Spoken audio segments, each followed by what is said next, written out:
Okay, all right. Sorry for all that confusion and Sorry for the issues.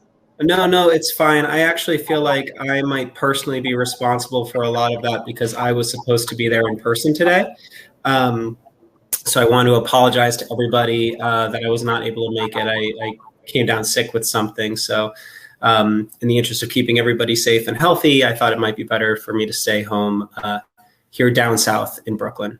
Um, But as mentioned, we are here to talk a little bit about learning and development in a corporate environment, being able to take advantage of the opportunities posed by the Great Resignation. I'll talk in a moment about two parts of the title of our talk that have not aged very well since we submitted it.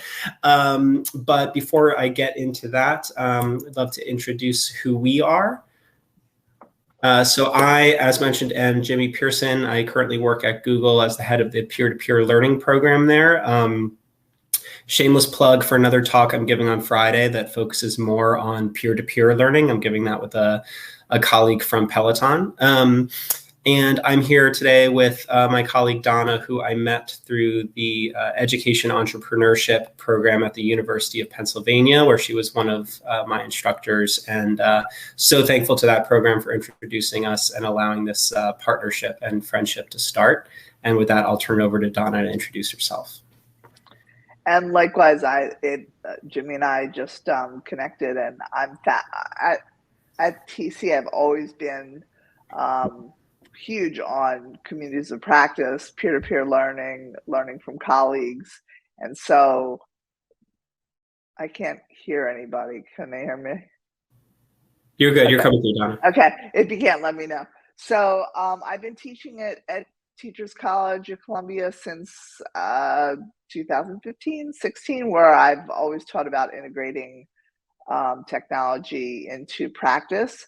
When I started out, it was all educators. It got more workplace, it got more healthcare, it got more, I'd say less academic, but it's adult learning and leadership. So I teach that still right now, almost every semester to a full course, to a full course load. I also consult for a number of companies in workplace learning about how to be more digital, how to integrate whatever digital into the practice of the companies. Everyone's at a different stage, so meeting them where they are and being able to facilitate. So Jimmy, with that.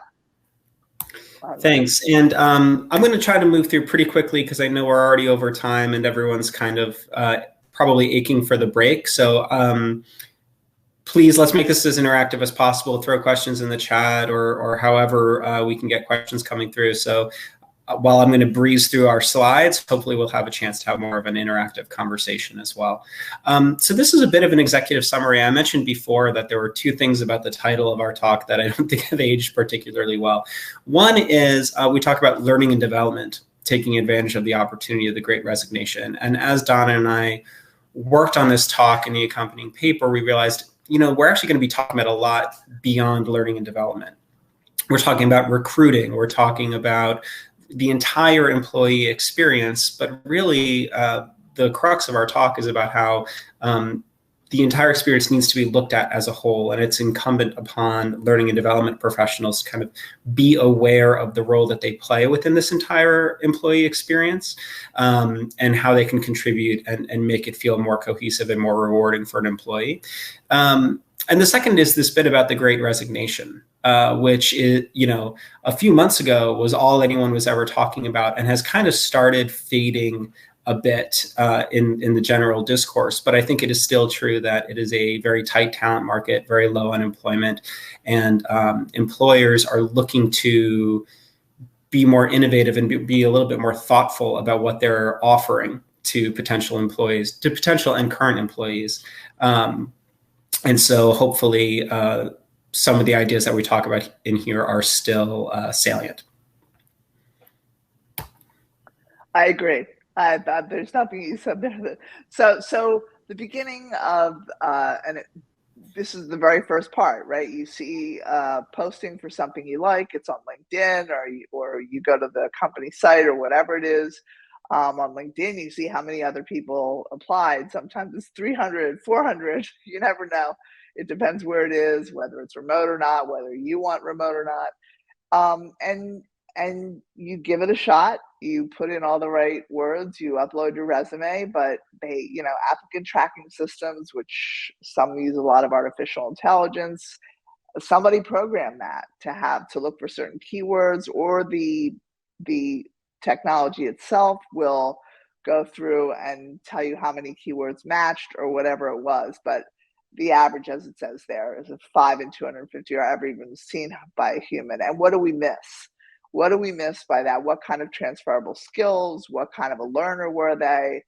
Chances are, if they've been really good in one company in a role, it doesn't mean they're not the curious learning type and won't get that in a new role. So giving people the benefit of the doubt, if they are learners, if they feel right when you talk to them. But the whole thing is you're not going to talk to them or get them in the door if you never see their resume or consider them because certain exact phrases don't appear. Yeah, exactly. And when you think about this as a part of the employee experience, right, this is really an employee's first interaction with your company. And over the course of the quote unquote great resignation, I can point to probably half a dozen friends I've had. Hopefully I still have. I don't know if I lose friends actively, but friends of mine who have changed companies and have talked to me through the interview process. And it's incredible what they learn about their companies that holds true as they join later on, right? And so this is, again, the analogy we use of a sales funnel, right? If you think about a product, people's first interaction with you or your product is actually before they're even users. It's when you're trying to get them in the door. And it would behoove us to be as thoughtful about candidate experience as we are about potential user experience for potential users of product. Exactly. So after the user funnel, after a user decides to begin engaging with the product, or for our analogy, an employee joins a company, they enter what is termed a user journey, right? And there's this idea that if you're designing a product, you have a thought about how a user is going to flow through it, right? There's some out of the box screen, then they're going to click sign in. There's going to be a form for them to do, or maybe it's a game, right? There's a quick how-to tutorial. Then they're going to play the game, and then as they advance through it, we're going to deepen their engagement in a certain way, right? So that we can keep, frankly, extracting value from this user. And similarly, we can think about the employee experience the same way. They're hired, they're through the door, there's maybe a new hire orientation, there's some kind of entry level position. Then we can really be mindful about, okay, how do people graduate to management if that's the path they want to go? If they don't want to go to management, what are other pathways we can provide them? And this is where we think that learning and development can play a really, really important role, really as placing signposts in that journey for folks, helping employees discover the skills, the capabilities, the knowledge that they're going to need in their next role, whether that's a vertical move or a lateral move, and we'll talk a bit more about that later, and kind of pointing them to where the opportunities are. And I think one thing I really want to stress when we talk about user journey maps is we're not saying we're going to prescribe a path for each and every single person who's going to enter our employee experience. It's actually really important that they have autonomy to choose. But with that autonomy to choose comes kind of a responsibility that we have to provide guidance, to provide, like I said, those signposts along the way of here are the skills that are going to help you be successful and help you to thrive as you deepen as your career goes on in our organization. And career going on, we sometimes climb the ladder of inference, especially in a more what is a traditional company, but in a hierarchical company, that moving on means moving up. And that might not be the desire of the person. They might just want to make a lateral move to something that's different and they want exposure to and to try out. And they're okay with moving sideways in a totally different role. They already have the context. They already know the people in the company. So it's an easier trial if that's possible. And I think Jimmy's going to speak to some of the ways that happens as well. Donna's always setting me up. Thank you. And one of the ways in which we do that is thinking about flex assignments. Now, Google, my current employer, is kind of famous for this. Some of you may have heard of the concept of 20% time, which is to say, you spend 80% of your time on your core work, and then 20% of your time you can devote to kind of professional projects outside of your core work. Famously, Gmail, if any of you are Gmail users, I hope some of you are, started as a 20% project. A software engineer at Google thought, what if we had our own mail client? And boom, Gmail happened. Often in the context of tech, when we talk about 20% or flex assignment, I should actually give credit. It started at 3M. 3M was really the pioneer in this. We talk about it in terms of innovation. We're giving space for our employees to innovate. But importantly, it's also a huge part of the employee experience, right? That opportunity to experience something novel. Whether it's something that's going to quote unquote advance your career or not, it's an important part of your experience to be able to do that work. One of the flex assignments I've done at Google in the past is Google for Nonprofits, where I've helped nonprofits through Google. Did it advance my career? No, it didn't. But it was a very, very rewarding part of my work.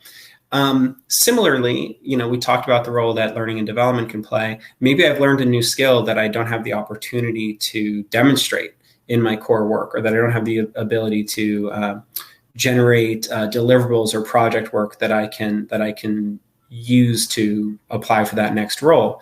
Well, a flex assignment might give me the opportunity to do that. The last thing I'll add on flex assignments is there are different ways to make this work, and there's different levels of formality to it as well. So, a formal 20% project might be something that you actually have to apply for. And it's a role with another team, right? Or it could just be, hey, I've been working on this on the side. And the level of formality that is going to be required to kind of serve as a foundation for that work has a lot to do with your company culture, right? It wouldn't always be acceptable in a company culture for me to say to my manager, hey, I've had a ton of free time to go do X, right? I can think of past jobs I've had where that would not be received very well. But maybe you have a culture where that's actually okay.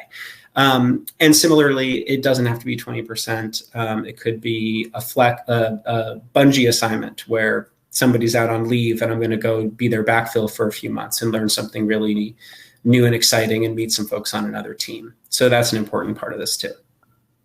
And a lot of this also, when we talked to when Jimmy was just talking about company culture, there's many that think about, well, wait, how am if I let this person go for however many hours a week, who's going to do the work here?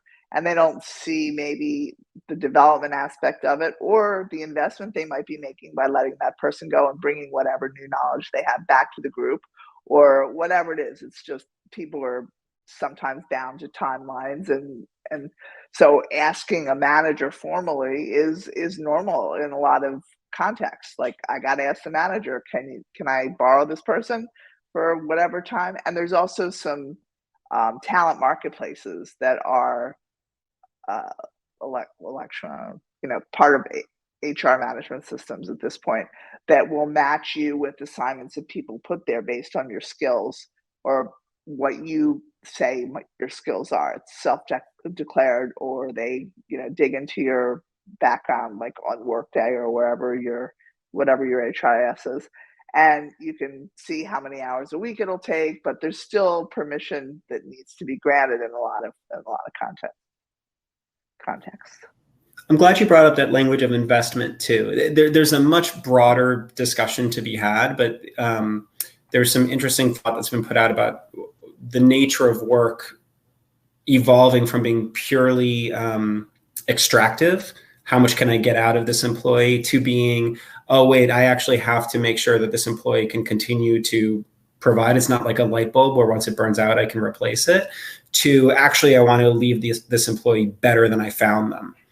And a lot of the ideas that Donna and I are talking about here really fall into that last bucket of, no, we're going to invest in somebody so that, because we have faith that there's going to be a return on investment in ways that we may not even be able to foresee if we're thinking in too linearly a fashion, if that makes sense.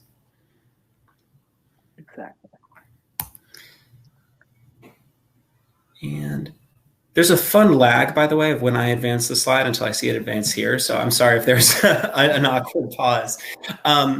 But implicitly, one of the things that Don and I have been talking about is this idea that not all employees or not all users are the same, right? They're all looking for something different.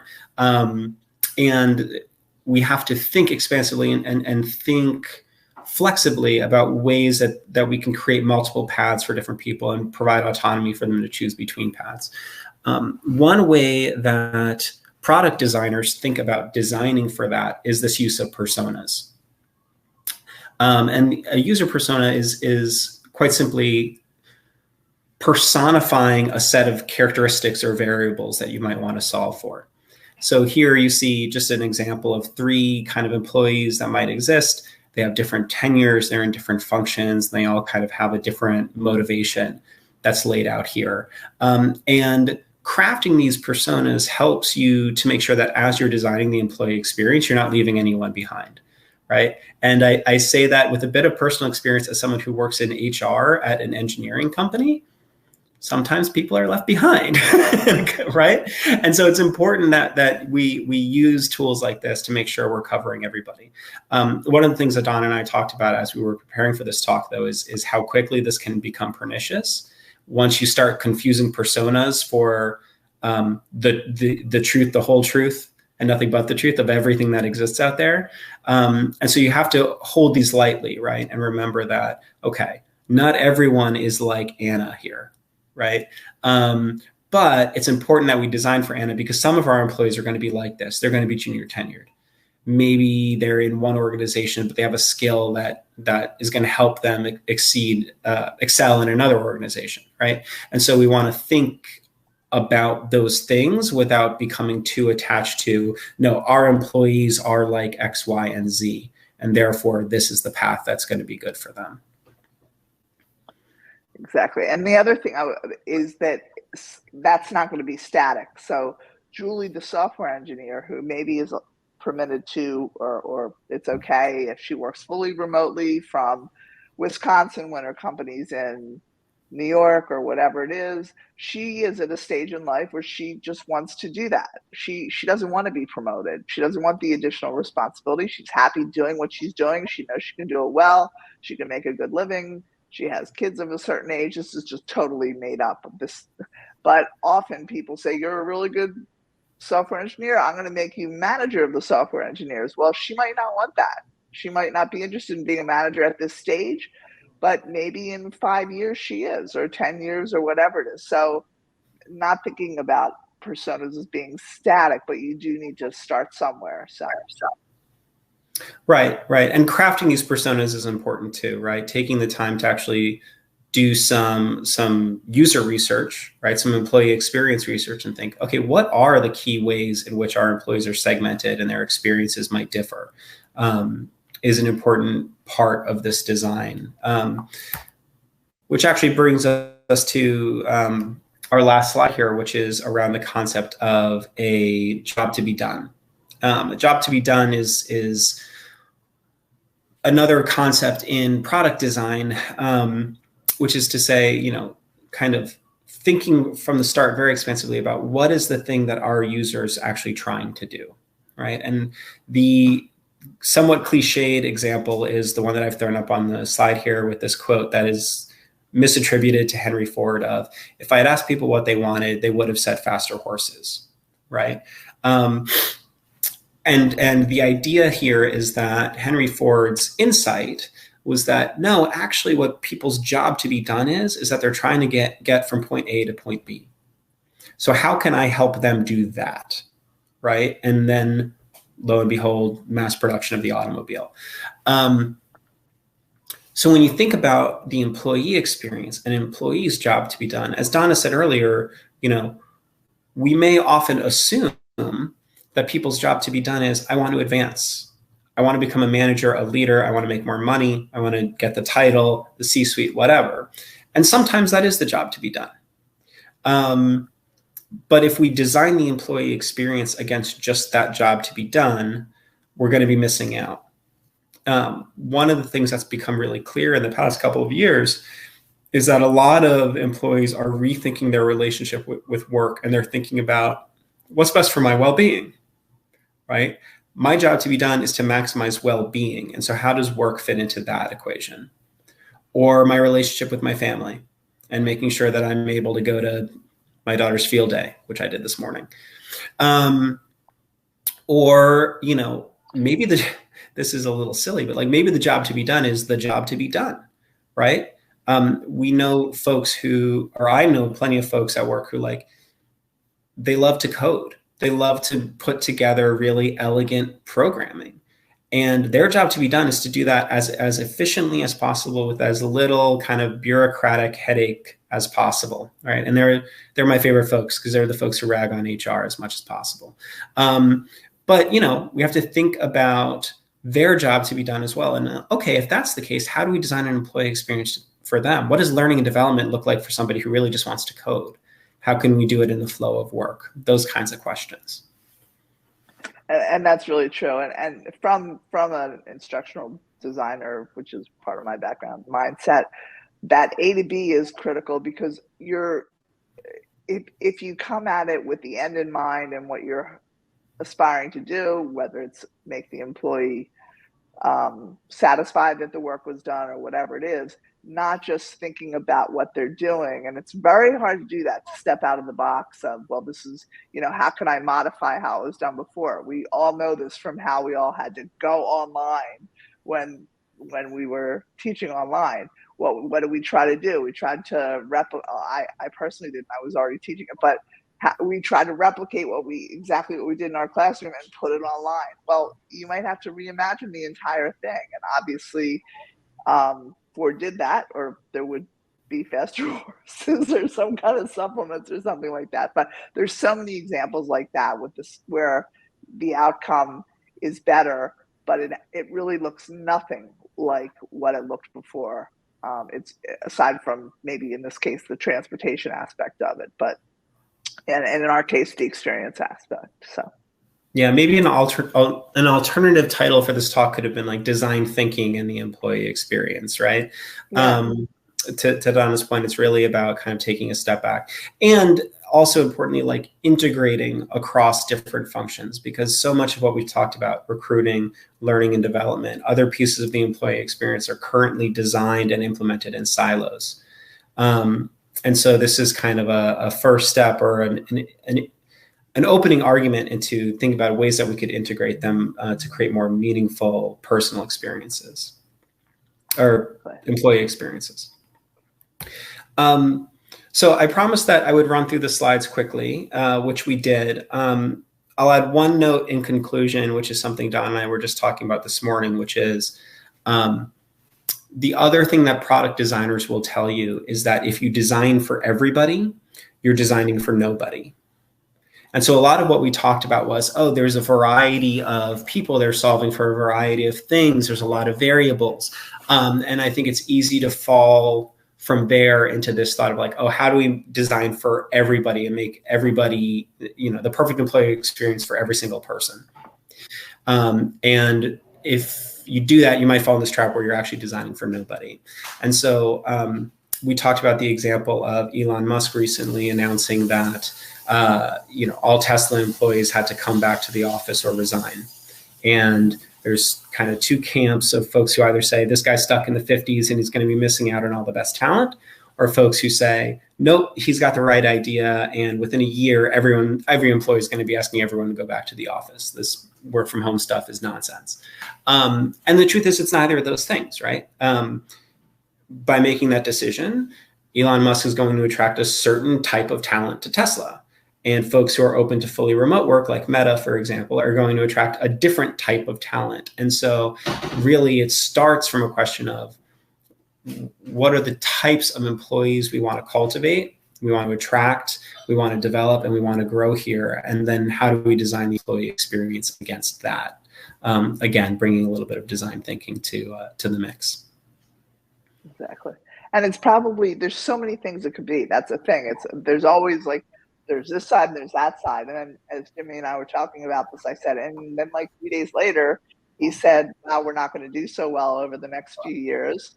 So was that his way of cutting costs? He needed to do a layoff, but he wasn't going to say that because that's worse than saying, come back to work. I want the best. I want the strongest. We don't know. I mean, that's the thing, we don't know. And we just have to be flexible, be open-minded. I mean, I think open mindset, we've been saying it forever, but in the workplace, it's sometimes it's a little harder in the workplace because there's norms and a lot of resistance. I'm not that there isn't in higher ed or academia, but I think in a lot of hierarchical, older school sort of companies that have done what they might call a transform or are doing some sort of transformation. Yes, but that's this week. It was a transformation. But transformation is a whole other issue. I consider it change, not transformation. But in any case, I guess is there anything else I missed, Jimmy? Or you missed or No, I think that's it. And I can't help myself. I'll show my cards a little bit and I'll say that if that was Elon Musk's move to kind of naturally cut costs, I think it's interesting. He in a fell swoop kind of eliminated a very specific kind of talent from his organization. And I wonder if folks in HR would have tried to take a scalpel instead of a cleaver to it. But anyway, that's just me. Like I said, I promised to get through quickly. I believe we're booked until a quarter after, but I'm sure everyone's anxious for a break, but we did want to consciously leave time for any questions or anything like that. So I don't know if people want to throw them in the chat. If we want to unmute the room, I'll let the moderators decide the best way to do that.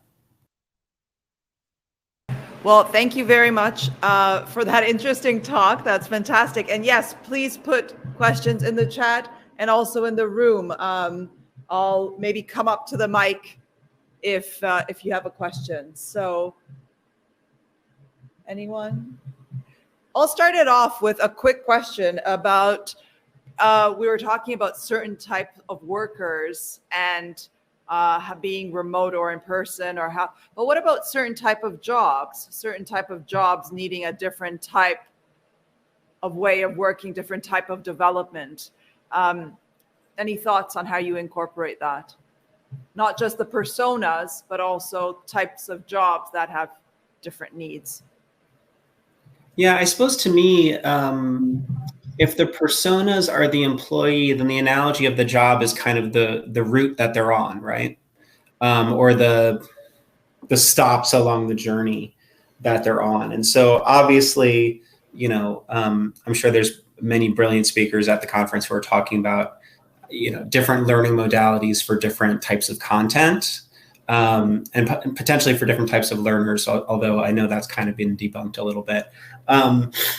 So similarly, I think there's some mapping to be done of here are all the different types of roles or jobs or functions, and here's how we want people to be able to find them.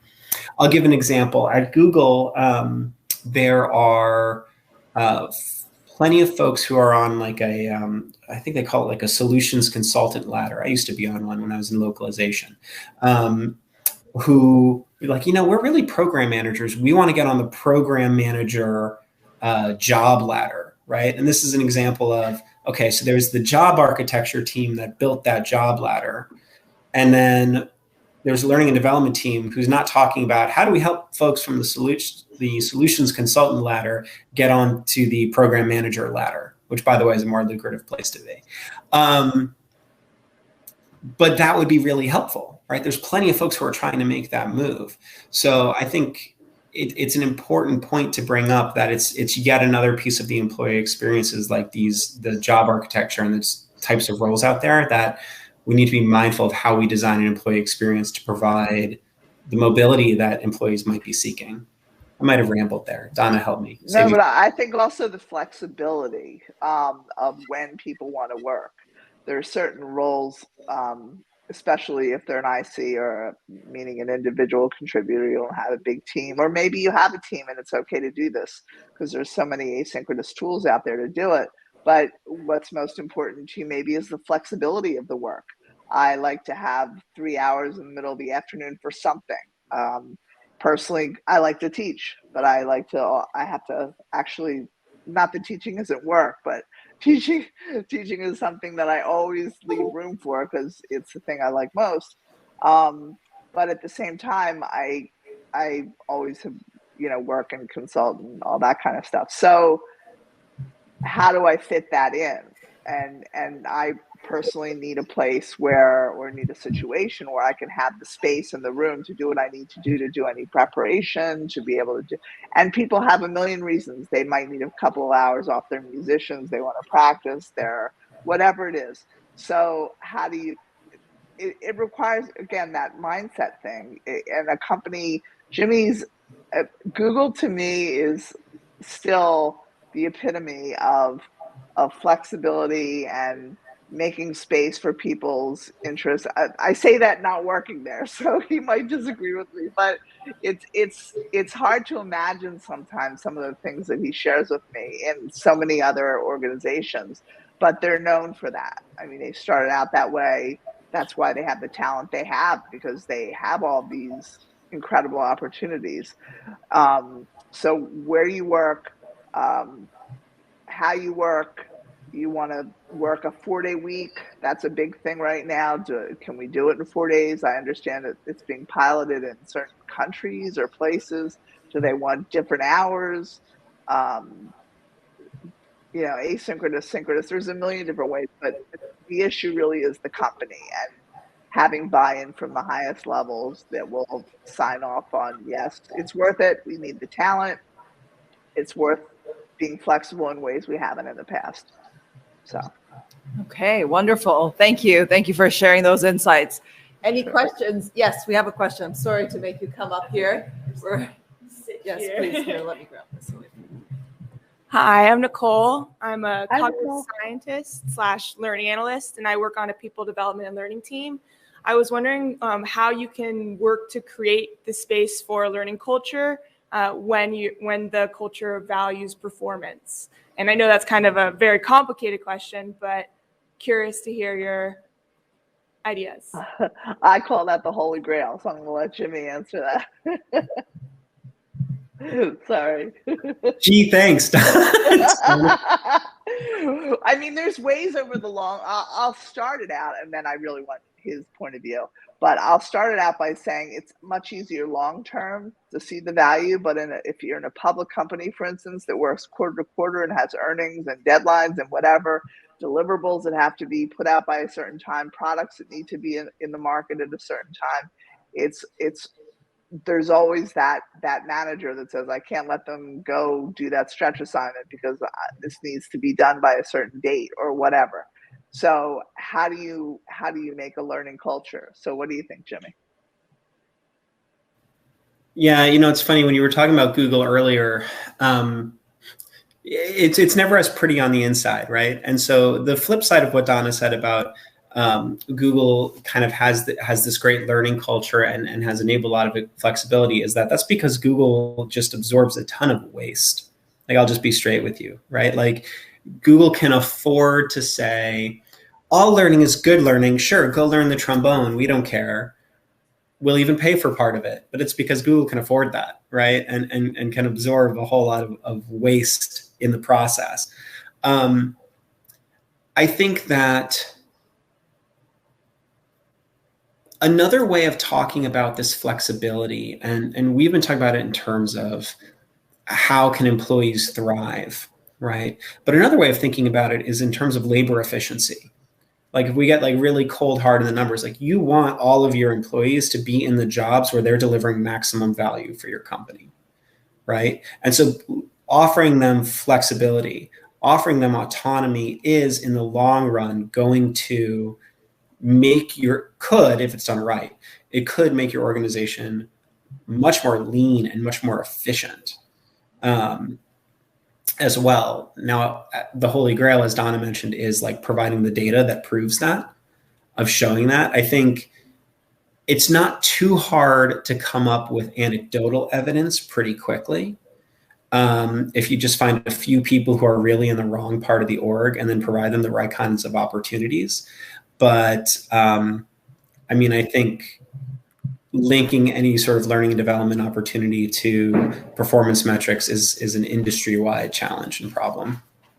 And you could say like what they're now calling sales enablement, which is teaching.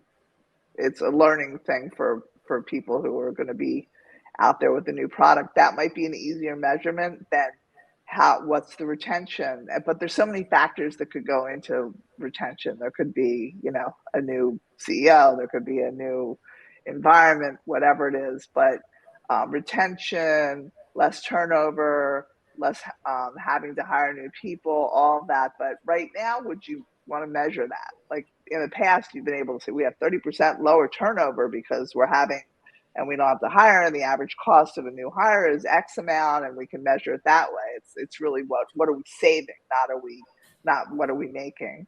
So some sort of formula, which I've seen sometimes. What is this doing? Is it increasing revenue? Is it decreasing costs? Or is it, say, lowering our CO2 impact? I mean, it could be whatever you choose to make it. It could be about sustainability. It can be whatever the company priorities are, but they kind of have to be aligned with whatever that big deck that everyone prints every year and then looks totally differently the next year and says mission whatever. This year's goals and aspirations are this for 2022. Well, I don't think anyone ever did that for 2022 because everyone was not around, but they'll be coming back, I'm sure. Thank you. So sorry there wasn't a black and white answer for that one. That it's total gray zone. I figured there wouldn't, but I was curious to hear your opinions. I'd love to hear. If you come up with a way, please share. I'd love to know. Great, thank you. Sure. Anyone jump in if you have any other questions. A question that I have is I mean, speaking of autonomy and being able to be completely flexible and that attracting certain types of people, what kind of support or training do you think is recommended because that's assuming that someone really understands themselves and how they work best and how they learn best, which in the learning sphere, we know most people don't know how they learn best and they don't necessarily know how they work best when they're given all the freedom in the world. What kind of support and training should organizations be providing in order for people to get a better understanding of that and make the right choices? Yeah. Oh, wow. I love that. What a great question. So two things I would say. One is that I think as you think about these employee journeys, it's important I would think as I was designing that, in answer to your question, that in the beginning of an employee journey, there's a lot more room to be prescriptive. And I didn't get into my professional history that much, but I started my career in the Navy, and I think about how we did training and development in the Navy. And it really was like, you are a mechanic, you will always be a mechanic, and your goal is to be a chief mechanic, and here's what you need to do that. A, B, C, D. Check the boxes. Congratulations, you're a chief mechanic. All right. Now the Navy's probably a little bit too far on that spectrum, but I can tell you from personal experience the kinds of growth that I saw people go through in that system early on in their careers is really incredible. I mean, I'll rag on the Navy every day and twice on Sunday, but they had something about training and learning down really, really well. But to your point, like at some point that kind of single loop learning fails you. And you have to think about how do you develop that kind of self-awareness, that kind of self-knowledge that helps people exercise autonomy wisely. And I immediately think of coaching. And so thinking about, okay, where are we going to place one-on-one coaching in a journey? Now, if you're paying for it, one-on-one coaching is really expensive. And so it can only kind of come in for a smaller group of employees. At Google, actually part of the program that I run, G2G, our peer-to-peer learning program, is also a peer-to-peer coaching network. So you can also think about how can we encourage internal mentoring programs, internal coaching programs, so that folks kind of have the time and the space and the partnership to do that self-examination that's going to help them navigate really, really wisely, I think is an important piece of the puzzle as well. That's great. I agree. It's a tricky thing as well, and it depends on also the level. I don't want to say level because I don't mean incoming, but how mature in terms of work. You know, how many places has this person worked? Have they ever worked remotely before? There's so much, and that's maybe part of the hiring process right now. Like it should be articulated in advance. Have you worked, and not during COVID, but before that? Have you had remote positions before, where you've been, and if so, what would this look like to you? There's a lot of questions that can be asked and addressed before the hire. But once you're in it already, and now you're okay, now I'm allowed to work full time from home, and I don't have to go in. Hooray! How do I keep that up? A lot of people have made a lot of investments in a lot of technology that they might consider the silver bullet. I won't name any names of certain platforms or whatever, but and they're not Google, but other things that are just meant to be learning experience platforms, learning in the flow of work, all those buzzwords that we hear. Great, thank you very much. That's Sure. very good. Any other questions before we, and anyone online as well? So this is definitely a topic. Jimmy, just quickly a follow up. Is there some support that that coaching network is offered? Some kind of support or training that, or is it really the freedom to be able to just get together and? Yeah. Oh gosh, I wish I had my colleague Tani here with me.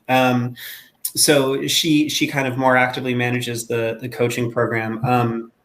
The long and short of it is that to be a peer-to-peer coach, there are many parts of our program that have zero barriers to entry. One-on-one coaching is not one of them. There are some requirements in terms of leveling and training that you have to go through to make sure that they're really equipped to provide high quality coaching, and the user feedback bears out that it is very high quality. And in fact, since we've been talking about user journeys, right now what they're looking into is how to provide a journey for the coaches to go from kind of being like an introductory level coach to a pro. A lot of them have external certifications through Hudson or CTI. So short answer is that there's a lot of supports. It wasn't always that way, but it's something that we're increasingly investing in.